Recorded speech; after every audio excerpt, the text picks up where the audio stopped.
Hey, my lovelies. Welcome to this episode of Coach Caris Itchy Bitchy and Guests podcast. I am giving you an update on week 7 of my 16-week transformation. So, for those of you that are maybe just tuning in to the first time, hi, my name's Caris. I am a 53-year-old midlife CrossFitter. Yeah, let's go with that, all right? Anyway, I am doing a 16-week body transformation, as in I want to lose some body fat and get my muscles on display. At kind of to sum up the last 2.5 years of fat loss. So I was fat, now I'm not fat. Somebody's going to slate me for using the word fat, right? Somebody's going to slate me for saying you are not defined by, you have body fat, you are not fat. Fuck it, right? This is what I thought, and I thought I was fat, right? So now I think I am not fat. All right, anybody's got an issue with that, fuck off and go and listen to somebody else. Oh, I must be feeling quite aggressive this morning. Can you imagine? I was out actually earlier today walking my wee Jasper, and somebody, another dog walker, walked past us with a big dog. I'm not sure what kind it was, but it was big. And I had Jasper on a short lead, right? And I had him on a very short lead when we passed dogs, because sometimes he loves other dogs. And sometimes he can just be a little dick and tries to take on, like, especially big dogs. It's typical, like, wee dog syndrome. So I had him on a short lead. Anyways, this lady was coming towards me. Her dog jumped up onto its hind legs, got right in Jasper's face and started doing like really deep barking. So as I was walking past, I said to the lady, politely, right? I said to the lady, maybe a shorter lead would be an idea. And she turned around and says to me, he's not being aggressive, he just wants to play. And I said, yeah, you know that. We don't know that. So it actually grinds my gears, to be fair, right? I get it. She knows her dog better than anybody else. Absolutely, right? But I didn't know that the dog wasn't going to go for my dog. I didn't know that Jasper was actually just going to turn into a wee dick and go for it. Do you know, it's just not fair. So anyway, yeah, maybe I just need to calm myself down. Go back to being nice, Caris. Not I was going to say not cunty Caris. That's terrible. That made me laugh. Elsa said the other day that I should start up a training group called Caris's Cunts. Like, who would actually want to be in that? It's so funny, eh? I reckon quite a lot of midlife women would want to be in that. Anyway, hilarious. Anyway, I'm sure I used to try and do these podcasts without swearing, and now I'm just sitting here saying Caris's Cunts. Right, back to week 7, right? I have completed 7 weeks of my 16-week transformation, all right, which I am absolutely ecstatic about. Today, this episode is, I'm going to speak about, I'm just going to give you a wee update, all right, and maybe some of yous maybe need to get out of your comfort zone, because nothing grows in your comfort zone. Somebody's trying to phone me. Obviously that was happening when I'm recording a podcast. I'm just going to patch that. Right, so this episode, we could have breathing underwater and a deload week, because I've done both of those things this week. Or we could have tighter tums, because my tummy is a bit tighter, swimming lessons, and why comfort zones are ruining your progress. Or week 7 transformation, why step 1 to growth is doing something you're bad at. Hilarious, right? How many of you have got the fear about looking like a fanny because you try something new and you expect to be good at it straight away? Anyway, right, you should, this is actually one of the reasons why I love CrossFit, right? Because there's always something that you're shit at. Even like the fittest people in the room are shit at something. It's so cool, honestly. And a lot of the coaches are younger than me, so I do find it particularly liberating when I see them struggle. Obviously I still support them, but anyway, right, week 7. of 16. So this is me in week 8. I'm on day 2 of week 8. So by the halfway, basically, because it's 16 weeks. All right. So by the end of this week, I will officially be halfway. So scale weight wise, I am absolutely delighted. We have, at the end of last week, the end of week 6, I was 68.3 kilos. At the end of this week, I was 67.69. Now, this is an average, all right? So weigh yourself every day, add up the 7 scale weights, divide it by 7, gives you an average, all right? Stops you having a drama about the scale fluctuations, about them jumping up a kilo one day and dropping a kilo and a half the next day, all right? So just take your average. So I'm absolutely delighted. So that is 0.61 of a kilogram down, right? I am, yes, absolutely ecstatic. My tummy is noticeably tighter. Again, if you've listened to any of the other updates and my Instagram posts and stuff, my tummy is the area that I like the least, because I always think I've got two tummies. Well, I have got two tummies. Do you know, I've got like, if I wear trousers that are too tight, I've got muffin overhang. I am a curvaceous shape, I would say, right? I've always had boobs, I've always had hips, and I've always had a tummy. Not a bad thing. I would just like to make all of those things smaller. So anyway, it's happening, all right? Definition's starting to peek through. I'm not even going to kid you on that I've nearly got a six pack, because I so haven't nearly got a six pack, but there is some definition.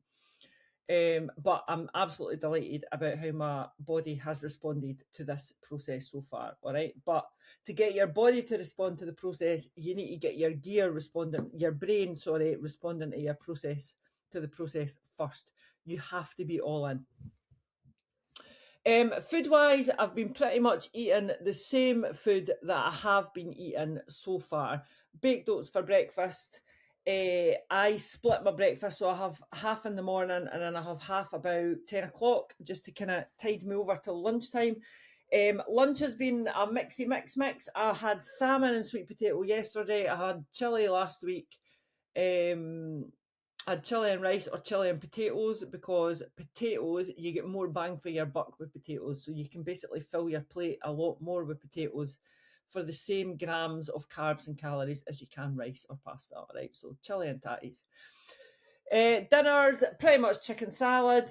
Air fry the chicken, roll it in a wee bit of olive oil and some spices, whap it in the air fryer, have a gigantic salad and some tatties. Is pretty much what I've been eating for my dinner. Snack wise, morning snacks tends to be just a coffee with the second half of my breakfast. Afternoon snack wise, if I'm going to do a second training session, then a rice cake on Nutella. And as much as I want to just dip my knife into the Nutella and lick it, and then dip my knife in the Nutella again, spread it on the rice cake, 5 grams of Nutella.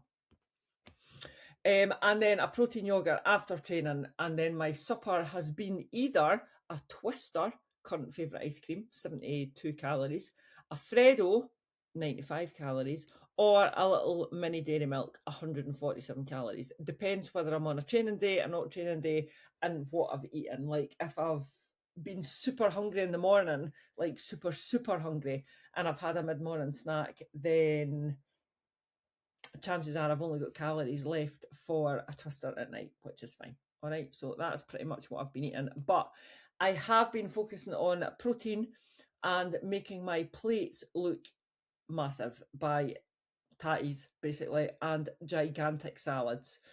A lot of the time we eat with our eyes and we want to see a full plate because it tricks us into feeling full, which is what it's about, all right? But what I'm not doing is panicking about hunger. I spoke about this last week, all right, and it's I partly blame COVID, to be fair, for snacks seem to have got invented in COVID. You didn't get snacks when I was younger. So anyway, snacks, all kind of snacks, but snacks are meant to tide you over till your next meal.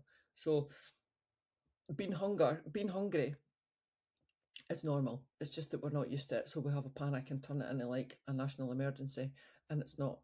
All right, anyway, training this week. Also, my training took a turn, as in I stopped CrossFit. I think in the whole 8 years that I've been doing CrossFit, 7 years, 8 years, can't remember, I don't think I've ever voluntarily taken a week's rest, but there you go. Anyway, if you do follow me on Instagram or my socials, you will know that I love CrossFit. I'm absolutely convinced I'm going to win the games. No, that's a lie. I'm not.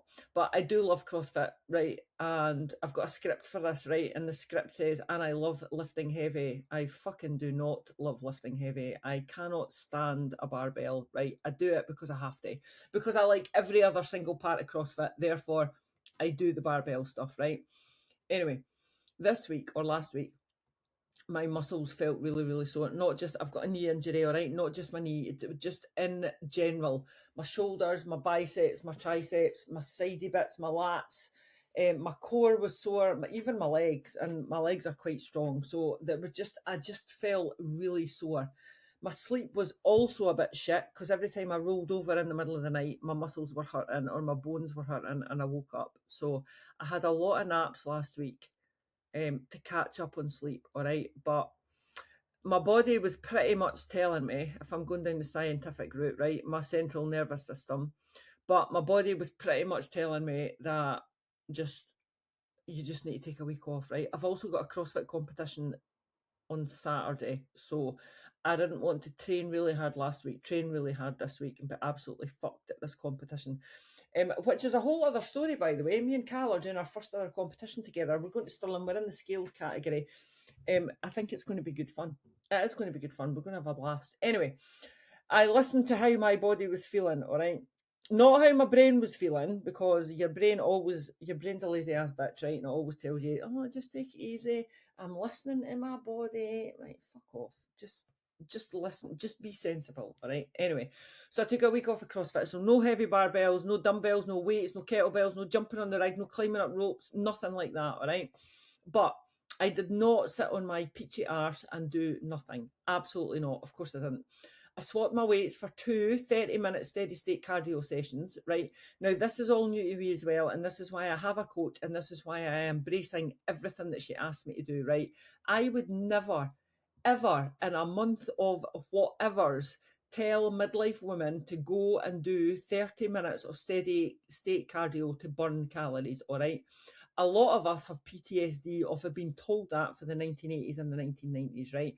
It's not wrong. It is just not my style of coaching, all right? However, I have paid my lovely coach to give me her knowledge, all right? And she is specifically a transformation coach. I am a midlife fat loss coach, all right?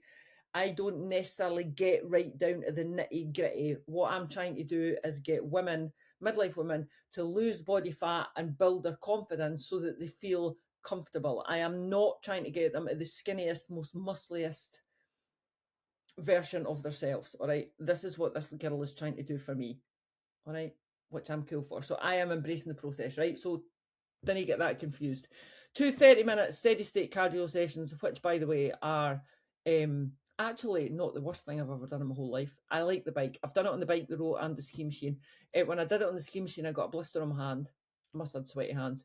When I did it on the rower, it kind of hurts my knee a wee bit. So I'm focused on the bike at the moment, all right? But over and above that, I did 2 45-minute cardio WODs. They were actually horrific. It was like 50, 40, 30, 20, 10. So 50 calories on the bike, 50 calories in the rower, 50 calories in the ski machine, and then 40 calories in each, 30 calories in each, right? It was pretty horrific. And then the second one was, you had 2 minutes to complete. I think it was 22 calories on each machine, and I had to do that 8 times or something. That was also pretty horrific, but it was really good when you finished. It's just, you just need to do it and you feel much better after it. Anyway, got a sweat on, right? But I took the tension off my muscles and gave my body the recovery that I think it was pretty much begging for. But my lovelies, the important part of that is that I haven't done any damage to any progress that I've made over the last 8 weeks. All right, just because you miss a week at the gym does not mean you've lost all your gains. Definitely not. All right. Anyway, it's a exercise is a stressor, right? And if you listen to a lot of people on that speak about midlife health and stuff like that, right? When we get to midlife, we want to do everything we can to not make our body stressed, right? So why would you go to the gym? Because it's a stressor, right? Just let me clear this up for you and all. The benefits of exercise far outweigh any stressors that it causes your body. All right, so you're absolutely fine. Ladies, you're absolutely fine to spike your cortisol. You're absolutely fine to be a bit stressed, all right? It's about managing the stress. So don't be thinking that, all right? If we lived in a calm, steady state, first of all, you'd be bored at your fucking napper, all right? But you wouldn't get any fitter, you wouldn't get any healthier, and you just wouldn't be living, you'd be existing. So, all right. Anyway, was totally ready to go yesterday and went into the gym, and it was the worst WOD ever. It was absolute shit. But you know, it's fine. I'll speak about that next week. Right, so if your sleep has hit a brick wall and it's tanking, basically, if you actually feel sore, like your muscles and your bones, right, and you also feel a bit like you're running on empty, then pushing through another week of high intensity exercise is not necessarily the right thing to do, all right? It will be counterproductive and it'll just send you into a big dark hole that you'll never get out of. Anyway, the highlight of the week and the most humbling experience. Now, just also, you know that I love CrossFit, right? I am humbled on a daily basis because CrossFit is just it's so good, but it's also so humbling because it never gets any easier. You just work harder, and there's always something that you can learn. So the most humbling experience I've had out with the CrossFit gym was myself and the fave, as in my husband. We went for a swimming lesson, which was actually really good fun. It was only 30 minutes. And as we're walking in, right, we were like, what we're going to learn in 30 minutes? And we came out of that pool, right, we were fucked. I swear to God, I'd swallowed half the pool. And our shoulders were absolutely screaming. But we can both swim, all right? We are both competent in the water. However, we cannot do front crawl and breathe at the same time. Which is obviously quite critical to do front crawl. And the reason that we're doing this, again, I'll cover this in a different podcast, is when we go on holiday to Lanzarote later on in the year, they do a hotel guest triathlon. It's a tiny triathlon, right? Didn't get excited. It's nothing outstanding, all right? But we've never done it before. And we get to swim in an Olympic pool. So we would like to not just look like two dead fish flapping about in the water and look like we actually know what we're doing. So we're just going to make a tit of ourselves in Falkirk for the next 6 weeks while we do our swimming lessons, and then hopefully we won't make a tit of ourselves in Lanzarote. Yeah, fine. Anyway, right, so you're expected to walk through, we're meant to move through the water while moving our legs and our arms and breathing at the same time, right? But we were also in a swimming pool full of children, right? I think we were the only adults there that was getting a lesson, but you know, it was fine. Obviously trying to master new skills, right? It can be a bit terrifying. Of course it can, right? But it wasn't awkward. It was just funny, right? We were together. It was absolutely fine. It was just really humbling. And it was a bit out of my comfort zone. Like, I've never had a swimming lesson, I was going to say, in my life. I don't actually think I have had a swimming lesson. I think my dad just chucked me in the pool when I was a bairn, and you just swim. And then you get a wee bit better and a wee bit better. And I like swimming, by the way. All right. Anyway, also got me thinking about how many of us midlife ladies are staying stuck simply because you refuse to feel uncomfortable, right? Which is where growth comes from, and it's where confidence comes from as well. All right.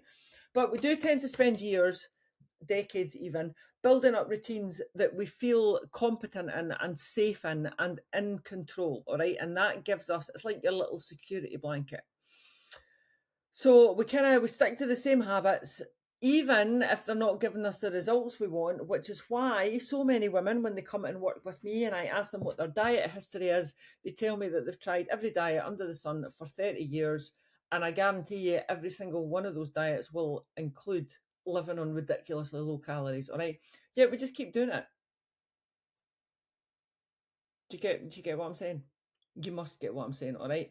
Even when we aren't getting the results that we want to get, we keep going back to that. Every Monday, we keep reverting back to 800 calories, 1,000 calories, a banana for breakfast, a cup of soup for lunch. I mean, come on, it's ridiculous, all right? But the alternative to that is obviously trying something new and looking like a beginner, and we don't like that, so we just don't do that. But you should do it, all right?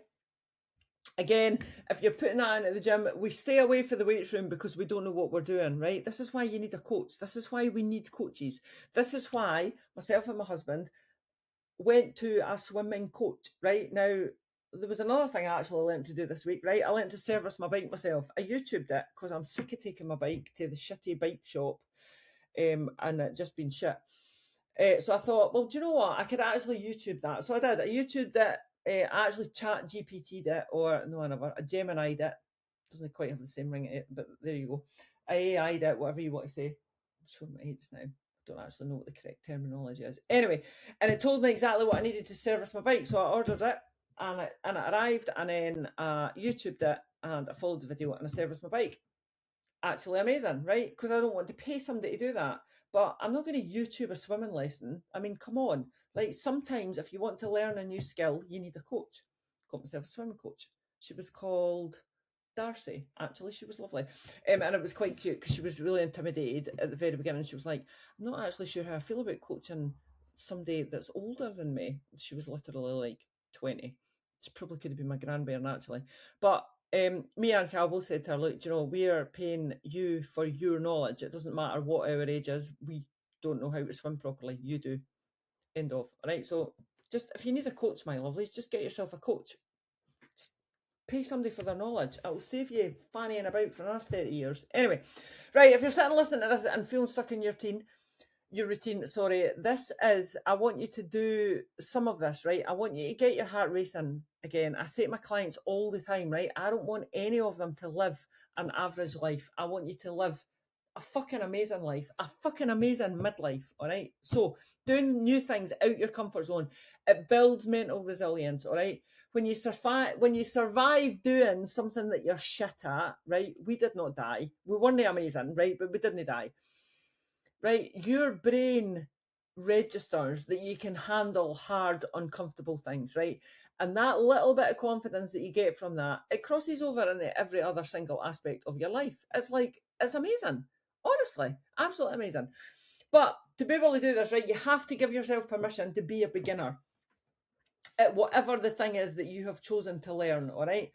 It's like going back to learning to drive, right? We were all beginners. We all got in the car. We all stalled it. We all bunny hopped it up a hill. We all rolled it down a hill, forgot to put the handbrake on. We all pulled out in front of somebody at a junction or a roundabout, right? So you just give yourself permission. It's okay to be a beginner, and it's okay to not know, right? At the very least, it is an opportunity to learn something new.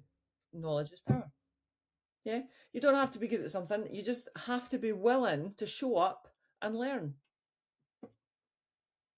And as a thank you for that, you will have new skills. You'll be challenging your body. You'll be challenging your brain, right? Because if you didn't use it, you're going to lose it.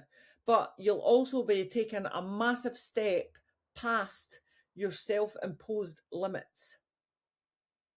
And as a bonus, you might actually enjoy it.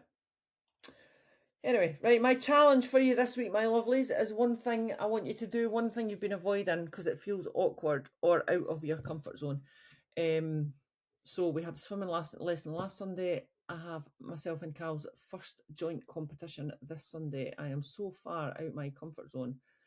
It's fucking unreal, all right? So whether it's getting yourself a coach for whatever the thing is that you want to learn, maybe it's YouTubing something and learning how to do something yourself, that's cool.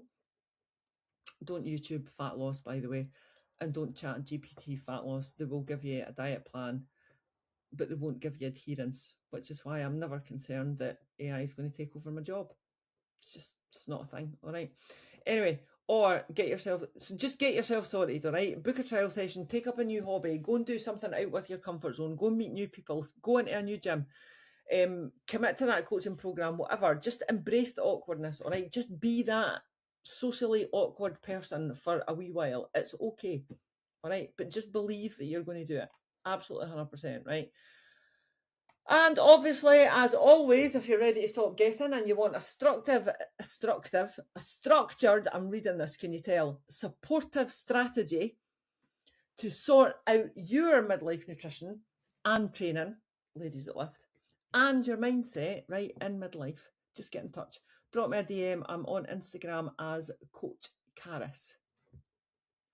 Thanks for listening, my lovelies. I am into day 2 of week 8. Ta-ta for now.